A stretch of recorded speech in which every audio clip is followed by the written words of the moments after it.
미국 연준이 기준금리를 3번 연속으로 75bp씩 인상했습니다. 자이언트 스텝을 이어가고 있는데요. 그런데도 전 세계를 강타한 물가 상승률은 쉽게 잡힐 기미가 보이지 않고 있습니다. 그동안 겪어보지 못한 물가 상승과 경기 둔화 우려가 커지고 있는 가운데 러시아 우크라이나 전쟁과 중국 대만과의 양안 갈등까지 불거지고 있습니다. 글로벌 경제의 중차대한 기로에 서 있습니다. 우리나라에서도 가중되는 경기 불안에 기업은 물론 서민들의 고충이 날로 커지고 있습니다. 정부도 고민이 깊어져 가고 있습니다. 오늘 이 시간엔 방기선 기획재정부 제1차관을 모시고 앞으로 경제정책에 대한 이야기를 나눠보도록 하겠습니다.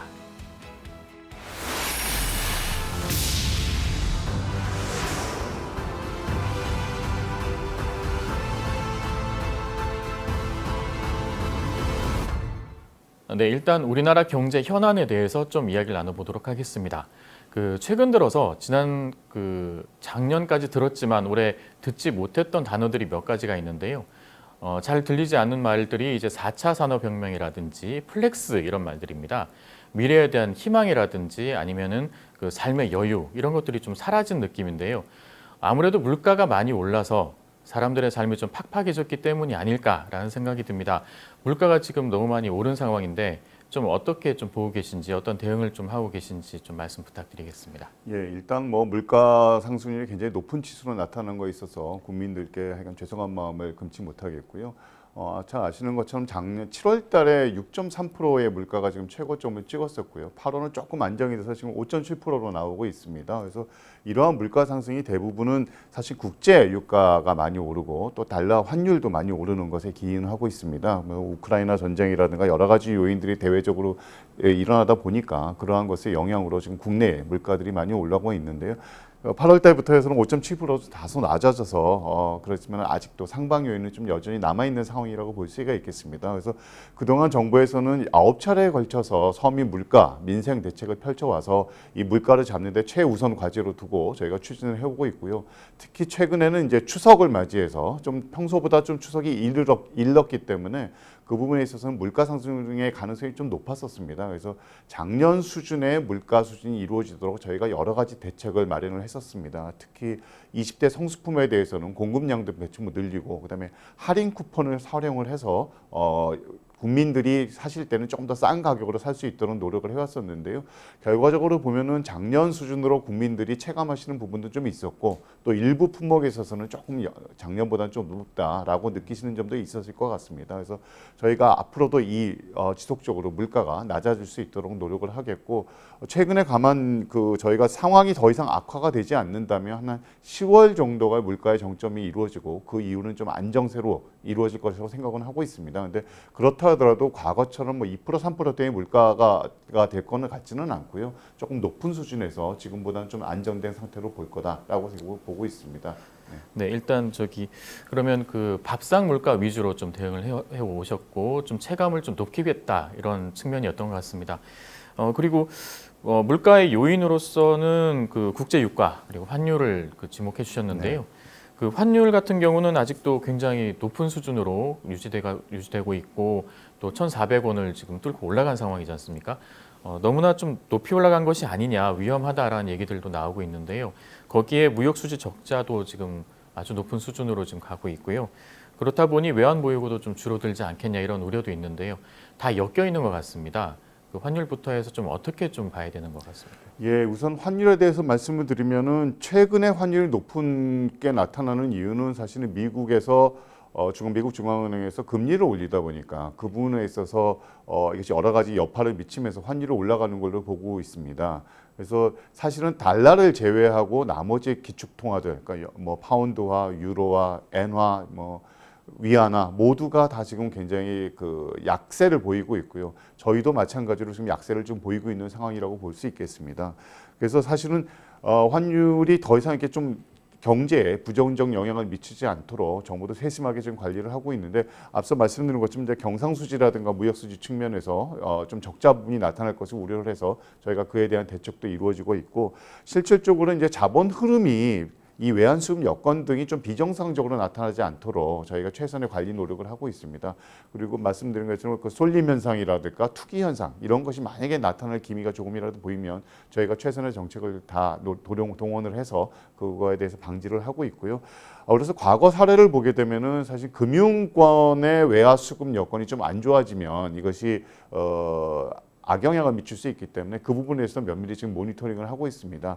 그래서 앵커께서 말씀하신 것처럼 사실 이러한 부분이 대외 건전성 측면에서 혹시 악영향을 미치지 않느냐라는 우려들이 있으신데 일단 말씀드린 것처럼 외환 보유고의 측면에서는 지금 4천억 불이 넘게 한 세계 9위 정도 수준의 외환 보유고를 가지고 있습니다. 뭐 조금씩 뭐 낮아지거나 이런 측면들은 좀 있습니다만 사실 중장기적으로 봤을 때는 큰 문제는 없는 걸로 보고 있고요. 과거 저희가 경제 위기 때 나타났던 것들이 이제 단기 외채의 비중이 급격히 올라가는 측면들이 있었습니다. 그래서 단기 외채의 비중이 높아지면 결국은 그것이 외환의 수급 여건에 안 좋은 영향을 미칠 수 있는데 지금 단기 외채의 비중이라는 것은 사실 뭐 거의 평상시의 수준을 유지하고 있는 상황이고요.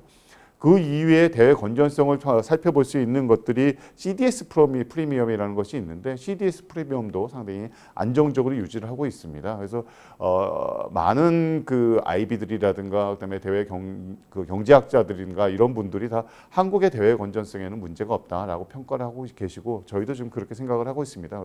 하지만 경상수지의 문제라든가 또 사실 외환 수급의 문제 이런 것들이 조금 영향이 있을 수 있기 때문에 저희가 경상수지 측면에서 수출 대책도 조금 더 박차를 가하고 있고 또 수요 측면에서 살펴보면 사실 에너지 앞서 말씀드린 유가의 상승이 이 환율에 미치는 영향이 크기 때문에 유가 부분들에 있어서 에너지 이용을 조금 합리화해서 수요를 조금 줄이셔야 되지 않느냐라는 그 수요 대책도 지금 병행을 하고 있다고 말씀을 드리겠습니다. 우리 국민들이 체감하고 있는 것 중에 또 자산이 이제 버블이 많이 꺼지고 있다라는 측면이 있습니다. 대표적으로 부동산인데요. 거래 절벽이 오면서 가격이 많이 떨어지고 있는 상황에 좀 걱정하시는 분들이 꽤 계시는 것 같아요. 그리고 주식시장도 그 주가지수가 많이 떨어지면서 주식시장이 좀 앞으로 더 안 좋아지는 것 아니냐라는 좀 걱정도 많이 하고 있는데요. 정부에서는 좀 어떻게 보고 계십니까?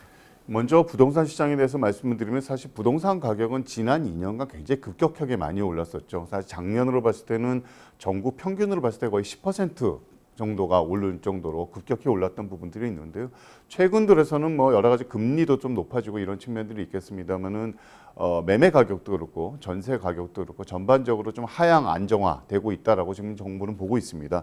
다만 이런 하향 안정화 추세가 지속적으로 계속 갈 건지에 대해서는 제가 조금 더 면밀히 시간을 가지고 좀 추세를 봐야지 알 수 있을 것 같고요. 근데 이렇게 자산 가격이 좀 떨어지다 보면 말씀하신 대로 좀 이게 너무 급격히 떨어질 것이 아니냐라고 하고 좀 걱정하시는 부분들이 있어서 저희가 하여간 부동산 시장이 급격히 떨어지지 않도록 좀 경계심을 갖추고 있고 아울러서 서민 주거 안정 대책에도 좀 노력을 하고 있습니다. 그래서 최근 발표했던 규제 지역 추가 해제한 부분들도 사실 이러한 정책의 일환으로 보게 되겠고요. 곧 그 정부에서 그 제초안이라고 하는 것에 대한 그 정부안을 확정을 해서 발표를 할 텐데요. 이러한 것들 대책이 발표가 되면 저희가 긴밀히 저희가 정책의 효과도 살펴보고 하면서 부동산 시장을 모니터하도록 하겠습니다. 주식시장도 좀 걱정이 많거든요. 예, 주식시장은 사실 최근 들어서는 이게 굉장히 글로벌 시장하고 좀 동행을 하는 그 면들이 굉장히 많습니다. 그래서 최근 들어는 거의 뭐 매일매일 사실은 미국이라든가 일본이라든가 각 유럽에서 각종 경제 지표들도 발표가 되고 있고 여러 가지 사실 이벤트들이 나오고 있는데 사실 이러한 이벤트들이 나올 때마다 우리나라의 주식시장이 동조화가 돼서 굉장히 빠르게 움직이고 있는 상황입니다. 그래서 기본적으로는 저희가 이제 금리도 좀 많이 오르고 하는 측면이 있어서 주식시장에도 기대를 갖고 있고요. 앞으로 주식시장도 면밀히 저희가 모니터링을 하면서 크게 문제가 생기지 않도록 저희가 정책을 펴나가도록 하겠습니다. 네. 그리고 기업들의 경영 환경을 보면 또 한미 관계가 또 영향을 미치고 있는 것 같습니다. 과거 트럼프 정부 때에도 우리가 한미 FTA를 다시 맺고 또 세탁기나 철강 등의 어떤 그 미국의 이제 공격이 있었는데요. 잘 이겨냈던 것 같습니다. 근데 다시 또 바이든 정부에서도 우리나라 전기차라든지 좀 어렵게 하는 요인들을 다시 만들고 있는 것 같은데요. 좀 대응을 좀 더 강력하게 되지 않겠냐라는 얘기가 있습니다. 좀 어떻게 좀 진행되고 있습니까? 예, 그러니까 이제 결국 미국에서 최근에 그 인플레이션 감축법이라는 걸 발표를 했는데 그 인플레이션 감축법이 당초하고 달리 굉장히 빠른 속도로 내용이 변하면서 그게 상원, 하원을 거쳐서 대통령 이제 서명까지 끝난 상황이 됐습니다. 그래서 정부가 그 과정에서도 하여간 적극적으로 노력을 했습니다마는 사실 미국의 자국의 이익을 우선으로 하는 내용으로 지금 법안이 확정이 돼서요.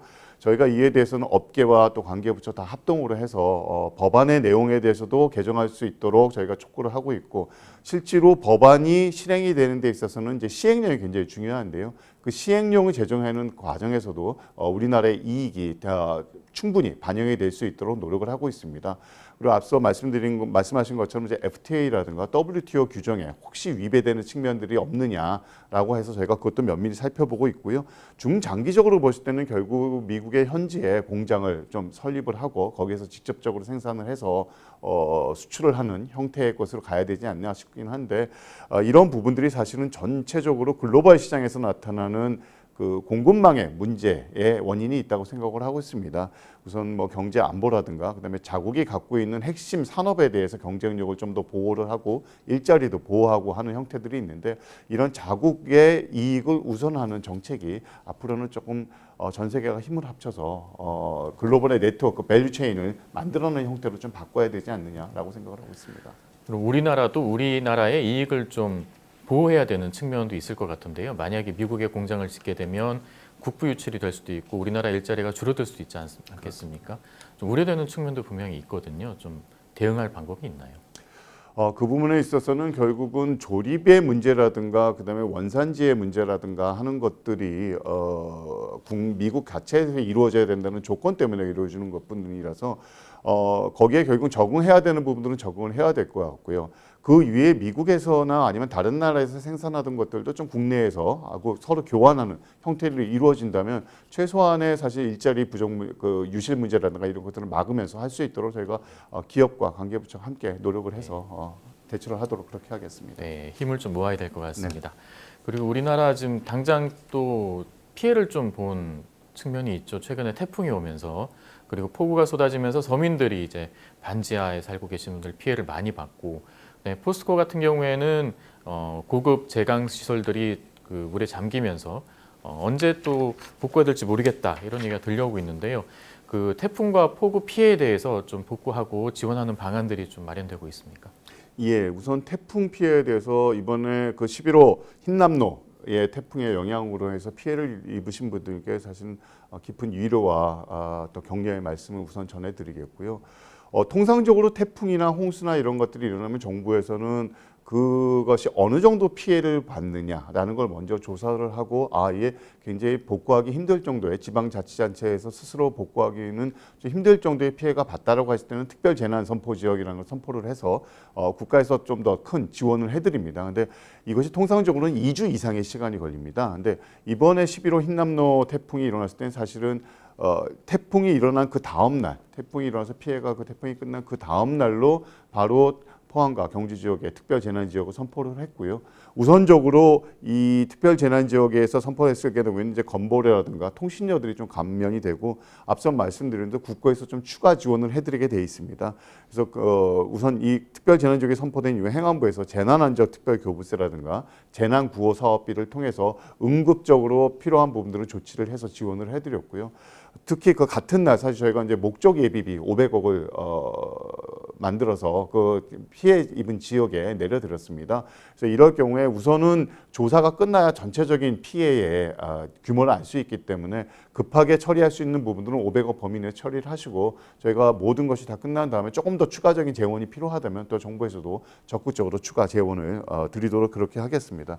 그 이외에도 사실 근본적으로 홍수 피해라든가 태풍 피해를 막을 수 있는 예산을 그럼 내년도 예산에 좀 대폭 상향을 해서 담았다고 말씀을 드리겠고요. 최근에 이제 그 포항에서 비가 내리면서 이제 포스코 지역에서 사실은 포스코에서 좀 많은 피해가 있었는데요. 이게 철강 산업이 우리의 사실 중추 산업이기 때문에 여기에서 만약에 피해가 발생이 되고 생산에 차질이 있게 되면 여러 가지 산업에 영향을 미치게 됩니다. 그래서 우선적으로 저희가 지금 산업부 중심으로 해서 수해 복구하고 그다음에 피해 상황의 수급 점검을 하는 TF를 만들어서 지금 면밀히 철저하게 지원을 해드리고 있습니다.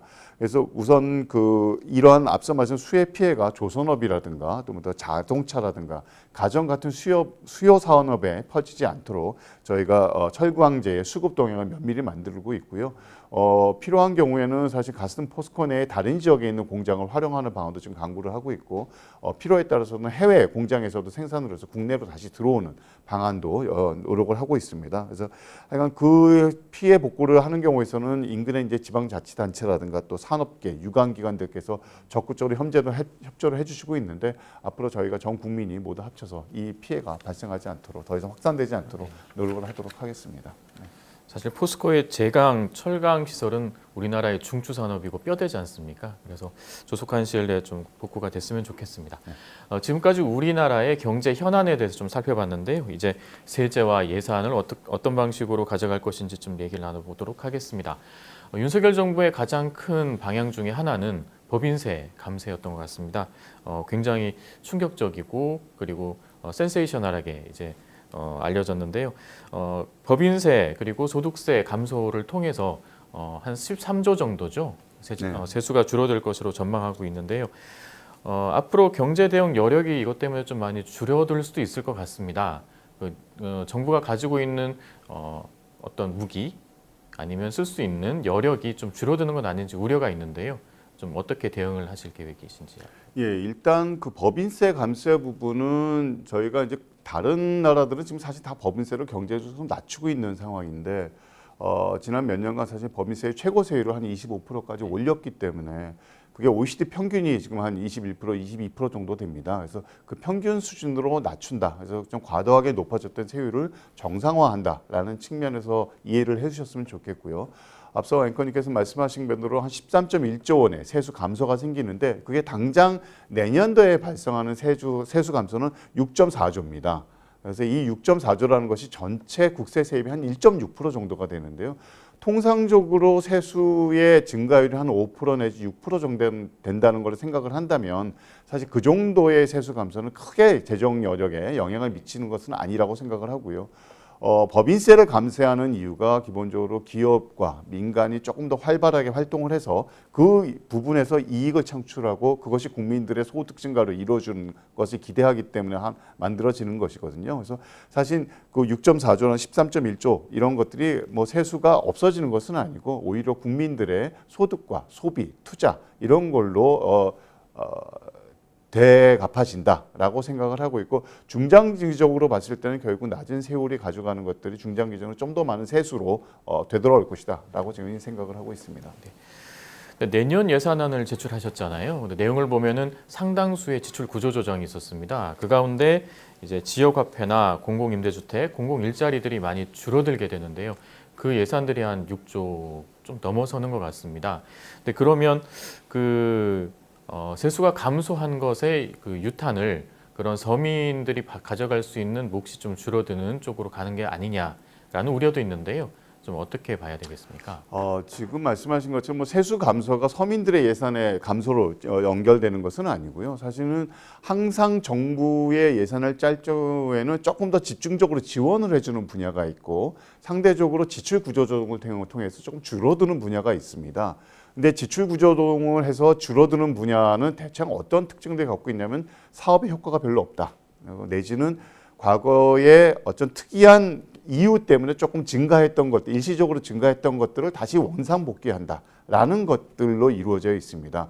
그래서 예를 들면 지금 지역화폐 얘기를 하셨는데, 지역화폐 같은 경우에도 사실 2017년 이전에는 각 지역 지자체에서 자체적으로 알아서 했던 사업입니다. 근데 이게 2018년도에 고용위기 지역에만 조금 정부에서 도와주겠다라고 해서 그 당시 이제 군산 지역을 중심으로 해서 좀 지원이 시작이 됐던 건데, 이것이 뭐 코로나 위기 상황을 겪고 하면서 지역에 좀 어려운 점을 도와주고 사실 전국적으로 확대가 됐던 것입니다. 그래서 이번에 한시적으로 국고 지원했던 거를 사실 원상복귀시켜서 각 지자체에서 알아서 하시도록 제도를 변경을 한 거고요.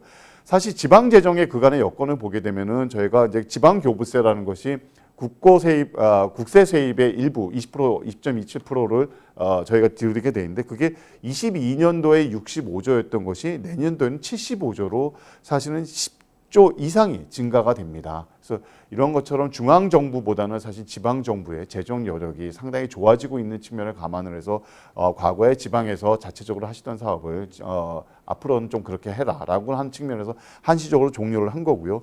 사실 이 사업이 확산되는 과정을 보면은 지방 여건이 괜찮은 데들이 오히려 더 많은 지역 화폐를 발행을 해서 더 많은 혜택을 보신 약간 지역의 역차별적인 문제도 발생을 했었습니다. 그래서 살펴보시면 사실 수도권이 지역화폐를 통해서 국고 지원을 받은 것이 전체 전국의 한 3분의 1 정도가 됐었거든요. 사실 이런 부분들은 조금 지역의 역차별이라는 문제도 있었다는 걸 말씀을 드리고요. 그리고 그 위에 이제 공공임대주택 예산을 줄은 것에 대해서 많은 지적들도 있으신데, 앞서 부동산 문제를 말씀드릴 때 했었지만은 사실 그 20년, 21년도에 이제 부동산 문제가 굉장히 부동산 가격들이 굉장히 폭증을 했고요. 그래서 그 과정에서 공공임대주택에서 예산을 통해서 지원해주는 한시적인 사업들이 좀 생긴 것들이 있었습니다. 그래서 그러한 사업들을 다시 원상복귀시키는 과정에서 예산 자체가 좀 줄어든 거지 전체적인 공급이라든가 이런 측면에 줄어든 건 아닙니다. 그래서 저희가 앞으로 이제 5년간 그 분양과 임대를 합쳐서 공공주택은 이제 100만 호를 공급할 계획인데요. 이것이 과거 5년의 공공주택의 80만 호하고 비교하면 오히려 20만 호 정도 더 늘린 거다라는 걸 좀 말씀을 드리고, 그 이외에도 사실 취약계층들이 갖고 있는 주거 문제를 해결하기 위해서 많은 지원 대책이 발표가 됐습니다. 우선적으로 이제 주거급여도 소득 기준을 조금 올려서 조금 더 많은 혜택을 보실 수 있도록 했고요. 주택 구입, 전세자금 융자도 늘렸었고 2차 보존도 확대를 했습니다. 그 이외에 앞서 말씀드린 것처럼 이제 반지하 문제라든가 이런 것들을 해서 조금 더 양질의 주택으로 옮길 수 있는 사업도 신설을 해서 저희가 신규로 지원을 해드리겠다는 것을 말씀드리겠습니다. 네, 부동산에 대해서 좀 힘줘 말씀해 주셨는데요. 사실 우리가 그 관심 많은 또 세제가 부동산 아니겠습니까? 종부세를 비롯해서 부동산 세제를 크게 이제 뜯어 고치겠다라는 게 좀 공약 사항이기도 했는데요. 어떤 로드맵을 가지고 계십니까? 예, 종부세에 대해서 말씀을 드리면 종부세도 앞서 말씀드린 법인세처럼 사실은 그동안 너무 많이 급격하게 오른 경향이 있습니다. 일단 20년, 21년 동안 이제 부동산 가격도 폭등을 했는데 그간의 제도 변화를 발표보면 이제 공동주택의 이제 공시 가격도 21년도에 19%가 올랐고요. 금년도에 17%가 올랐습니다. 그래서 굉장히 빠르게 올랐고, 또 공정시장 가액 비율이라는 것이 이제 세금 계산을 할 때 좀 곱하는 그 조정 계수가 있는데 그 부분도 18년까지는 그냥 80% 정도만 공정시장 가액이 되는데 그것이 22년 이제 100% 와서 20%포인트 이상 증가를 했고요. 이게 이러다 보니까 또 그 와중에서 최고 세율도 좀 많이 올랐었습니다. 최고 세율도 일반 주택의 경우에는 한 1.5배, 또 다주택자의 경우에는 한 3배까지 오르게 된 거고, 이러다 보니 이 주택분의 과세 인원이 한 30만에서 90만 이상으로 3배 이상 늘렸고, 또 지난 5년간 이 주택분의 종부세 징수액이 10배 이상 올랐다는 것을 해서 굉장히 빠르게 올랐던 종부세를 좀 정상화한다는 것을 하기 위해서 이번 저희가 종부세 개편을 착수했다는 걸 말씀을 드리겠습니다. 근데 종부세 제도라는 것이 사실은 그 자체가 굉장히 누진적인 성격을 가지고 있습니다. 그래서 한 명이 갖고 있는 여러 가지 다주택이라든가 여러 가지 것들을 다 합쳐서 세금을 냈기 때문에 그 자체에 또 세율, 그 가산세액에 따라 얼마나 갖고 있느냐에 따라서 세율 자체가 이제 누진적으로 되는데, 거기에 다주택자에 대한 중과세를 하게 되 보니까 이중적으로 중과를 하게 되는 영향이 있었기 때문에, 그래서 그런 좀 불합리한 제도를 좀 걷어낸다라는 취지가 되겠고요. 우선 저희가 금년도에 있어서는 20년도 수준으로 종부세의 징수액을 가져가겠다라는 걸로 해서 공정시장 가액 비율을 한 100%에서 일시적으로 60%까지 낮췄고요. 그다음에 일시적으로 1가구 2주택이 되시는 분들도 있고, 그다음에 그러한 것들이 이제 상속에 의해서 생겨나는 이제 상속주택의 경우도 있고, 또 지방주택을 작은 거를 하나 갖고 계신 분들에 대해서는 저희가 이거는 1가구 1주택 계산할 때 빼는 걸로 해서 제도를 우선은 바꿨습니다. 그리고 내년도에 저희가 22년도 이제 세제 개편안을 지금 국회에 제출하는 걸로 보게 되면 거기는 이제 앞서 말씀드린 주택 수에 대한 차등 과세를 하던 것들을 다 가액 기준으로 과세를 재편을 했고, 이 세율 자체도 19년도 수준으로 저희가 세율도 하향 조정을 하는 안을 내놨습니다. 그리고 기본 공제라는 것인데 이제 기본 공제라는 것도 6억과 11억짜리가 있었는데 그것도 9억과 12억으로 높여서 했다는 것을 말씀드리겠고, 이러한 세제 개편안이 국회에서 이제 잘 마무리가 되면 과도하게 올랐던 종부세의 부분들이 좀 걷어내리고 정상화될 거라고 기대를 하고 있습니다. 네. 그리고 이제 또 이번 윤석열 정부에서 또 비중 있게 또 중요하게 지금 고민하고 계신 게 규제 완화 아니겠습니까?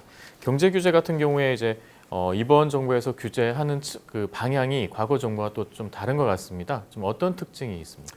예, 규제라고 저희가 규제 혁신을 하는 이유는 결국은 민간과 기업과 시장의 중심으로 해서 경제의 정책이 이루어질 수 있도록 하는 게 위해서 규제 혁신을 하는 것이라고 보시면 될 것 같습니다. 과거 정부도 전부 다 규제 혁신에 대해서 굉장히 노력을 많이 했지만 특히 저희 이번 정부에서는 대통령을 중심으로 해서 이 규제 혁신에 지금 박차를 가하고 있는데요.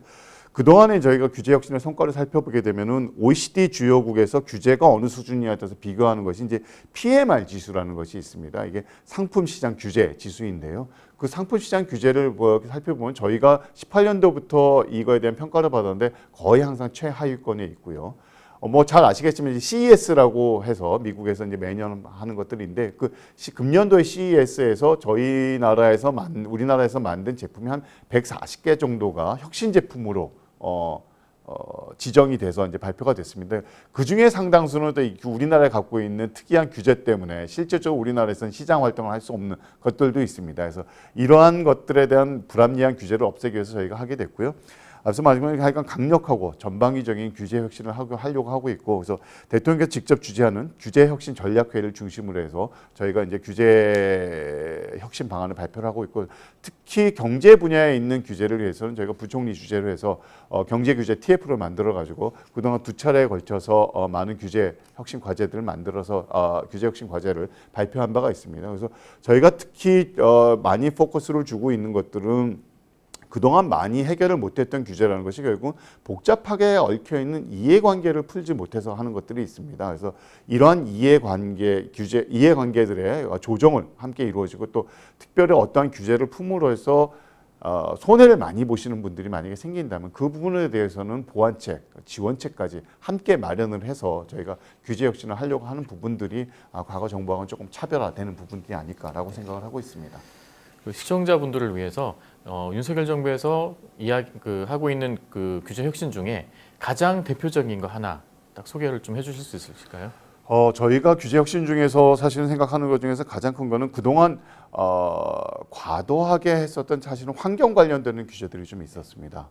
근데 뭐 환경 단체에서 말씀하시는 것들도 환경 보호자들이 말씀하시는 것들이 사실 일리 있는 부분들이 많이 있죠. 환경은 저희가 보존을 해야 되는 것이고 환경을 해침으로써 사실은 생겨나는 불합리한 문제 또 그런 영향에 대해서 저희가 철저하게 관리를 하고 있는데 사실 그럼에도 불구하고 조금 불필요하게 붙는 그 환경 규제들이 있었습니다. 그래서 이미 다 환경 영향 평가라는 것들인데 이미 다 이 환경 영향 평가에서 필요한 데이터들도 있고 결과도 다 갖고 있음에도 불구하고 똑같은 과정을 다시 한번 겪어야 되는 것들이 있었거든요. 그래서 그러한 불필요한 중복적인 규제에 대해서는 저희가 좀 단순화시켜서 과거에 있었던 데이터라든가 평가 결과들을 활용할 수 있도록 바꿨습니다. 이제 이런 부분을 하게 되면 사실 여러 가지 투자나 이런 측면에서는 시기를 단축할 수 있고 적기에 대응할 수 있는 거기 때문에 이러한 부분들이 한 대표적인 과제라고 생각을 하고 있습니다. 네, 그 규제 완화와 함께 또 경제 형벌도 좀 줄여주기로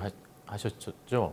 그 보면 근데 그 국민들의 입장에서는 그동안 이제 경제 분야에서의 형벌이나 이런 게 좀 약하다라는 좀 의견이 많았습니다. 특히 이제 경제 분야의 범죄나 편법 이런 게 좀 많았기 때문일 것 같은데요. 그리고 총수들이 그동안 그 처벌을 받고 또 사면되는 과정에서 또 불만들도 좀 많이 나오고 있었죠.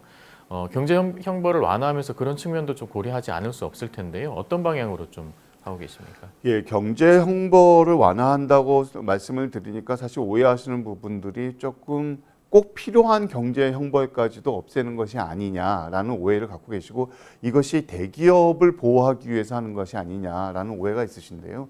우선은 지나치게 사실 보호해야 될 법익보다도 규제, 형벌 이런 부분들이 너무 커서 이게 과도하게 이 전과자를 양산을 한다라는 지적들이 꾸준히 있어 왔습니다. 그래서 저희는 사실 그런 부분에 초점을 둬서 이 경제 형벌을 완화한다고 생각을 하시면 될 것 같고요. 우선 저희가 경제 형벌 규정 개선 TF를 출범을 해서 지난 1차 때 경제 형벌 32개의 조항을 내서 했는데요. 이런 것들입니다. 그래서 뭐 어떠한 서류를 내야 되는데 서류를 조금 덜 내서 오히려 그걸 형벌을 받아야 되는 이런 부분들이 있기 때문에 그런 부분들에 저희가 이번에 그 완화를 하게 된 거고요. 앞으로는 저희가 그동안 연구 영역 등을 통해 갖고 한 1,000개 정도 가깝게 지적이 되었던 과제들이 있습니다. 그래서 이러한 1,000개의 과제, 그다음에 여러 이제 경제 단체들에서 좀 이런 형벌들 규정들은 좀 고쳐졌으면 좋겠다 하는 것들이 건의 사항들이 뭐 있어서 저희가 그 종합적으로 그런 거 모두는 판단을 해서 경제 형벌 규정을 경제 형벌을 개선을 하겠고요. 근데 앞서 말씀드린 것처럼 그런 지나치게 경제벌에 대해서 완화해 주는 것이 아니냐라는 우려가 없으실 정도로 저희가 합리적인 수준에서 경제형벌을 완화하도록 하겠습니다. 그리고 끝으로 기업뿐만 아니라 사실은 자영업자라든가 그다음에 소규모 그 영세 소상공인 이런 분들도 사실은 그러니까 형법에 적용을 받아서 불필요하게 이 전과자가 되시는 부분들이 있거든요. 그래서 이런 부분들도 생활 밀착형이라고 저희가 이름을 짓고 있는데요. 실생활과 경제 활동에 좀 밀접한 관련에 있는 부분들도 저희가 폭넓게 좀 조사를 하고 건의를 받아서 이런 부분들에 대해서 함께 개선을 하려고 하고 노력을 하고 있습니다. 그래서 연말까지는 이런 부분들에서는 어떠한 산출물을 저희가 만들어서 발표해드리도록 그렇게 하겠습니다. 그러면 소상공인이나 자영업자들도 이제 좀 부담이 덜 수 있는 측면이 있을 텐데요. 예를 들면 좀 어떤 게 있을 수 있겠습니까? 그거는 저희가 조금 더 찾아봐야 되는데요. 과거 이런 것들이 있는 거죠. 뭐 특정한 규정에 대해서 저희가 말씀드리기 좀 어렵고, 사실은 실제로 적용도 안 되는데 형법에다가 규정을 해서 좀 겁을 먹게 해드리는 부분들도 있었고요. 어떤 부분은 또 형벌을 가해서 많은 전과자가 하다가 사실 어떤 측면에 일반 사면을 통해서 그냥 사면을 해가지고 사실은 형벌의 의미가 없어지게 되는 측면들도 있었거든요. 그래서 그런 부분들까지 좀 저희가 폭넓게 조사를 할 계획입니다. 네. 그리고 그동안 또 이렇게 제기됐던 것 중에 하나가 우리나라 가계부채가 너무 많다라는 지적이 꽤 오랫동안 지적이 되어 왔습니다. 그래서 그런데도 또 최근에는 대출 규제를 또 완화해야 되지 않겠냐 이런 얘기도 있고요. 가계부채 문제도 좀 시점에 따라서 좀 다르게 또 해석되는 경우도 있는 것 같은데요. 가계부채 그리고 대출 규제 좀 어떻게 좀 접근하고 계십니까? 지금 대한민국의 가계부채 비율이 OECD하고 이렇게 보면 한국의 GDP 대비 가계부채율이 100%가 좀 넘어가고 있습니다. 104% 정도가 되는데요. 이게 주요 3개국 중하고 비교하면 저희가 1위입니다. 그러니까 굉장히 가계부채의 수준이 굉장히 높다라는 걸 말씀을 드리겠고요. 근데 그 반면에 서민들, 또 서민들 주택구입이라든가 또 실수요자들 이런 분들이 새롭게 대출을 받으려고 하니까 대출이 과거에 비해서 어려워졌기 때문에 사실 뭐 사다리 걷어차기 아니냐라는 지적들도 있었습니다. 그래서 이런 부분에서 좀 과도하게 대출 규제를 했던 부분은 조금 질서 있게 정상화를 현재 이행 중인데요. 최근에 저희가 발표한 거를 보면 실수요자들이 내 집 마련을 할 때 조금 대출 규제를 풀어서 생애 최초 주택을 구입할 때는 LTV를 조금 완화해서 해드렸고요. 그다음에 대출 한도도 좀 확대를 한 측면이 있습니다. 그리고 긴급 생계용도 주담대 할 때는 그때 DSR 배제 한도도 좀 확대하는 측면의 이런 것들을 저희가 발표한 바 있고요.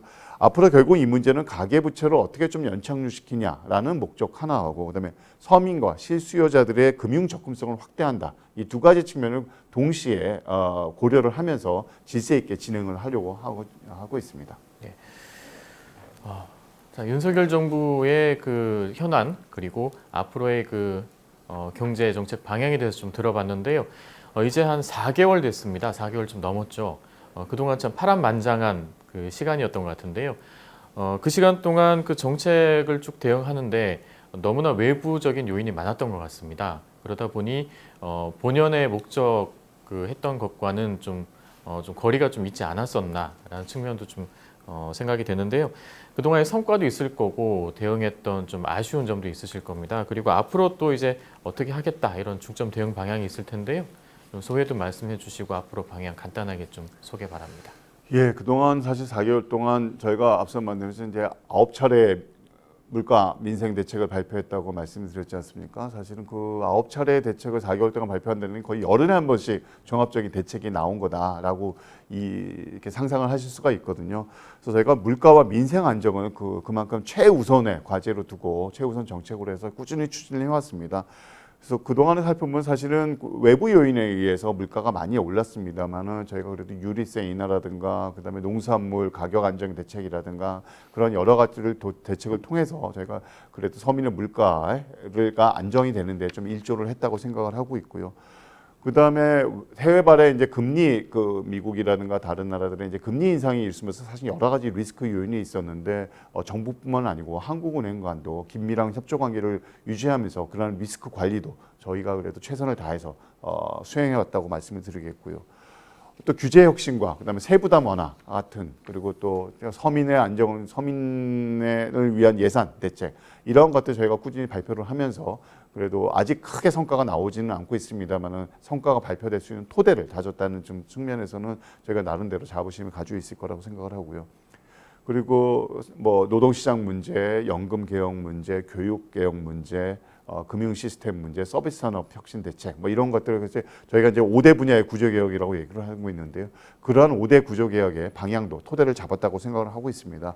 근데 다만 이제 대외적인 요건들이 굉장히 급격하게 변하고 점점 어려워지기 시작을 하면서 서민들이 직접적으로 이러한 정책에 체감을 하시기에는 조금 쉽지는 않았을 거라 저희가 생각을 하고 있습니다. 그래서 앞으로는 지금 말씀드린 대로 이러한 방향들 물가에 최우선을 두면서 물가 안정에 최우선을 두면서 저희가 지속적으로 정책을 펼쳐 나가도록 하겠고 그 이외에 민간의 활력이 좀 높아질 수 있도록 세부담을 안정하는 문제, 그다음에 규제개혁의 문제가 사실 이러한 카테고리에 들어갈 거라고 보고 있습니다. 그래서 이 시장과 기업 중심으로 경제가 돌아갈 수 있도록 저희가 최우선의 노력을 하도록 한 말씀드리겠고 또 구조적인 요인을 세 번째로 구조적인 요인을 든다면 재정 건전성이 사실은 굉장히 중요한 요인이라고 생각을 하고 있습니다. 과거 5년간 코로나 위기를 극복하는 과정에서 재정의 지출이 너무 급격하게 늘어났기 때문에 앞으로는 이게 재정의 좀 건전성 가지고 와야 중장기적으로 봤을 때 저희가 지속 가능한 성장을 이룰 수 있을 거라고 보고 있습니다. 그래서 재정 준칙의 법제화, 그다음에 또 예산의 재정 지출의 증가에도 좀 어느 정도 안정적으로 관리를 하면서 저희가 재정 건전성에 최우선 과제를 두고 좀 초점을 두겠고 앞서 말씀드린 이제 5대 구제 개혁 과제들도 성과가 날 수 있도록 저희가 앞으로 최선을 다해서 노력을 하겠습니다. 하지만 그러한 과정에서 사실 끊임없이 리스크가 발생을 하고 있죠. 이제 대외적인 요인도 있고 현재는 그렇게 크게 나타나지 않고 있으면 대내적인 요인에서 언제든지 리스크 요인이 나타날 수 있기 때문에 관계 기관들과 협조를 다해서 이런 리스크 관리에도 최우선적으로 노력을 하도록 하겠습니다. 아무래도 지금 굉장히 어려운 상황입니다. 여러 가지 물가 그리고 환율 등등해서 우리 서민들 그 어깨가 굉장히 무거운 상황인데요. 앞으로 좀 체감할 수 있는 정책이 좀 많이 나와줬으면 좋겠습니다. 지금까지 강기선 기획재정부 1차관 모시고 얘기 들어봤습니다. 감사합니다. 예, 감사합니다.